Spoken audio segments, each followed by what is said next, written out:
एक बार फिर से आपका स्वागत है। इज़राइल और फ़लस्तीन में जो जंग चल रही है उसके बारे में आपको विस्तार से बताया जा रहा है। तो सबसे पहले शुरुआत हिटलर से की है, क्योंकि हिटलर एक बड़ा कारण था इज़राइल के बनने का, और हिटलर की ज़िंदगी से जुड़े कुछ किस्से आपके सामने रख रहे हैं। आज हिटलर की शादी के बारे में आपको बताएंगे कि हिटलर की शादी कैसे हुई थी।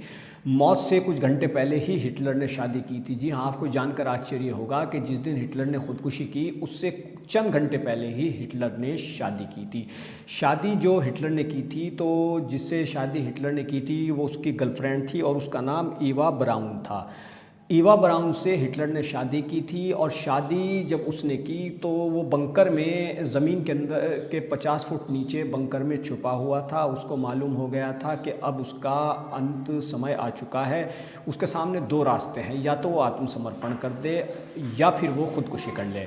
चूँकि अगर हिटलर आत्मसमर्पण करता तो उसको मालूम था कि उसने जो लाखों लोगों का कत्ल किया है, जो यहूदियों पर जुल्म किया, अत्याचार किया है, तो उसको बहुत ज़्यादा दुर्दांत तरीके से टॉर्चर किया जाएगा। न जाने उससे क्या क्या पूछा जाएगा, कितने वक्त तक उसको जेल में रखा जाएगा और कैसे उसके साथ बर्ताव होगा। तो हिटलर कभी नहीं चाहता था कि वो आत्मसमर्पण करे। दूसरी बात, खुदकुशी उसके सामने एक विकल्प था, कि वो रास्ता था कि वो खुदकुशी कर ले। तो हिटलर ने इसमें से खुदकुशी को चुना था। खुदकुशी उसने किस तरह की और कैसे उसकी मौत हुई इसके बारे में बाद में बताएंगे। बात शुरू करते हैं ईवा ब्राउन से हिटलर की शादी की। मौत से चंद घंटों पहले हिटलर अपनी प्रेमिका से कहता है कि मैं तुमसे शादी करना चाहता हूं। तो ईवा ब्राउन बिल्कुल शादी के लिए राज़ी हो जाती है। तो हिटलर फिर वो कहता है कि किसी फादर को लाइए जो हमारी शादी कराए। शादी पूरे रस्म व रिवाज के साथ होगी। हालांकि जश्न मनाने जैसा ऐसा कुछ नहीं था। हिटलर ने उस दौरान ये बात भी कही, कुछ गमगीन हो गया, और ये बात भी कही कि मेरे अपनों ने मुझे धोखा दिया है। जिन पर मैं सबसे ज़्यादा यकीन करता था उसमें कुछ लोग मेरे बुरे वक्त में मेरे ही खिलाफ हो गए और उन्होंने मेरी मुखबरी की, मेरी जासूसी की।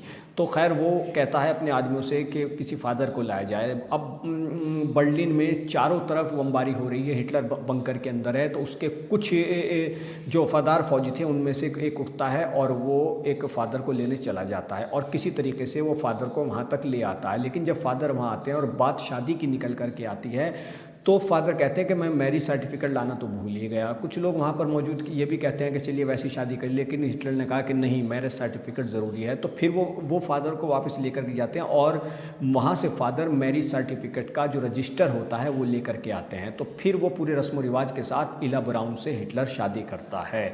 और शादी के दौरान कोई ख़ास नहीं, बस जो भी वहाँ पर इंतज़ाम होता है वो खाना वहाँ पर मुहैया करा दिया जाता है। और इस दौरान खाना खाने के दौरान हिटलर एक बात बहुत गमगीन होकर के कहता है कि मेरे अपनों ने मुझे धोखा दिया, मुझे तोड़ करके रख दिया। क्योंकि हिटलर ने जिस तरह से जुल्म किया था, लाखों लोगों पर जुल्म किया था, यहूदियों का कत्लेआम किया था, तो उसकी उस नीतियों से बहुत लोग खिलाफ थे। लेकिन जब हिटलर ताकत में था, पावर में था, इक़्तिदार उसके हाथ में था, सत्ता उसके हाथ में थी, तब उसका कोई विरोध करने की हिम्मत नहीं कर सकता था।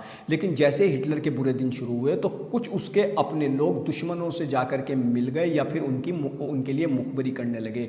हिटलर की जो खुफिया बातें थी वो बताई जाने लगी। तो इसीलिए हिटलर ज़मीन के से 50 फुट नीचे जिस बंकर में छुपा था, वहाँ पर सिर्फ उसके वो लोग उसके साथ थे जो कि बेहद वफादार थे। तो हिटलर ने ऐसे ईवा ब्राउन से शादी की, और मौत से चंद घंटों पहले ही हिटलर ने शादी की थी।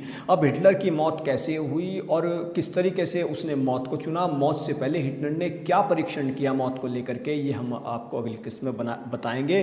तो बने रहिए हमारे साथ और चैनल को ज़्यादा से ज़्यादा सब्सक्राइब कीजिए। धन्यवाद।